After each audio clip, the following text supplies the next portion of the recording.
vélo conseil, le conseil du vélo, le vélo du conseil, le conseil dans le vélo, du conseil du vélo, du conseil, du conseil. Bon, si vous avez compris, moi non plus. Hein. Bon, on va faire simple. Aujourd'hui, on va traiter, puisqu'il y a de la neige partout, puisque tout le monde navigue dans la mer, quels pneus, comment s'en sortir dans la neige, quels pneus et quels pneus. On va commencer d'abord par quels pneus, quelle neige. Attention, attention, pas n'importe quel pneu, pas n'importe quelle neige. Voilà, alors quand la neige est fraîche, en fait, plutôt un pneu avec les crampons espacés, ça va aider, tant bien que mal, mais ça va aider.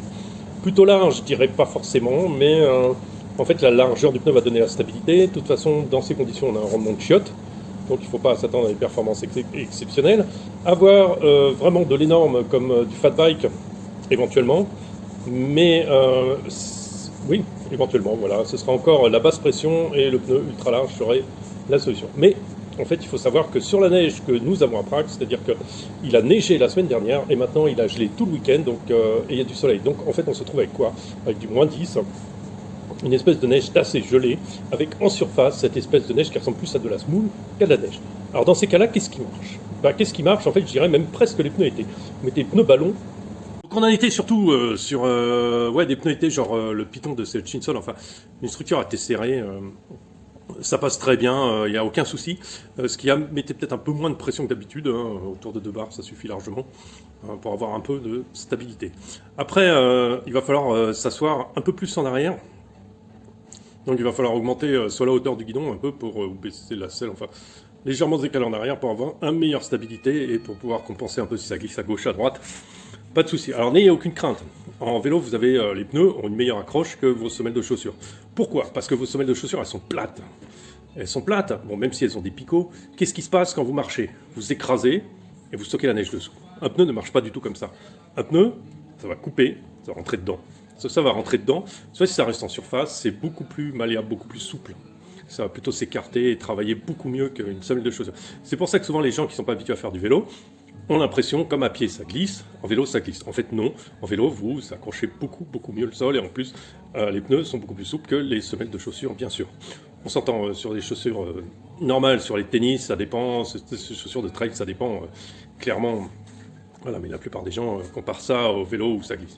Après, quand ça glisse, qu'est-ce qui se passe? Il faut toujours compenser du côté où on glisse. C'est-à-dire que si l'arrière va légèrement se décaler à cause, ça glisse un peu, du côté gauche, vous tournez le guidon légèrement de côté gauche pour accompagner le mouvement.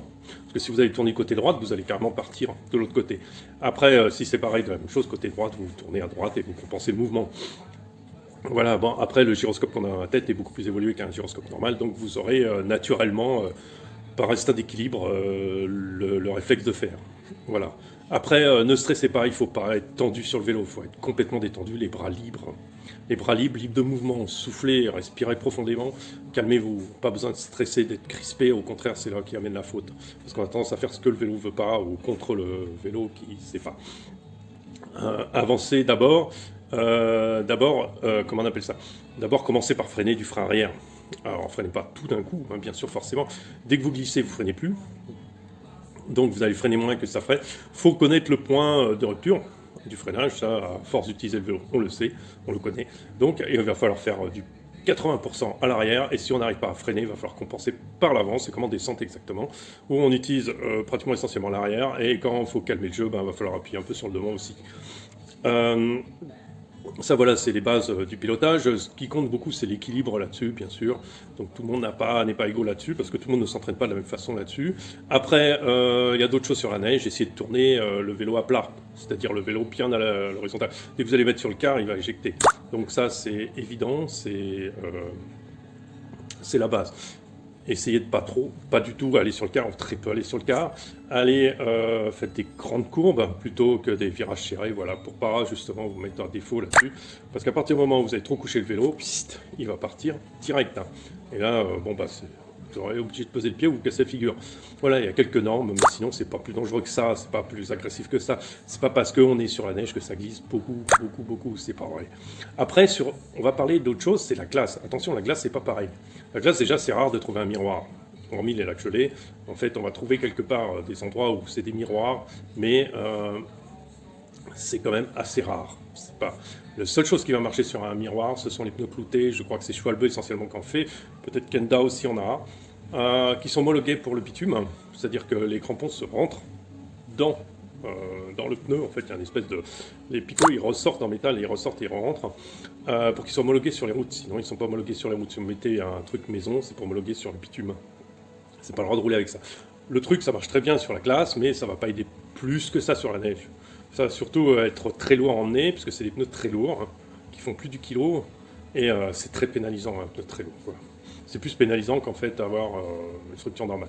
Donc voilà, avec ces deux, trois conseils plutôt, moi je trouve qu'en tout suspendu, ça marche à merveille.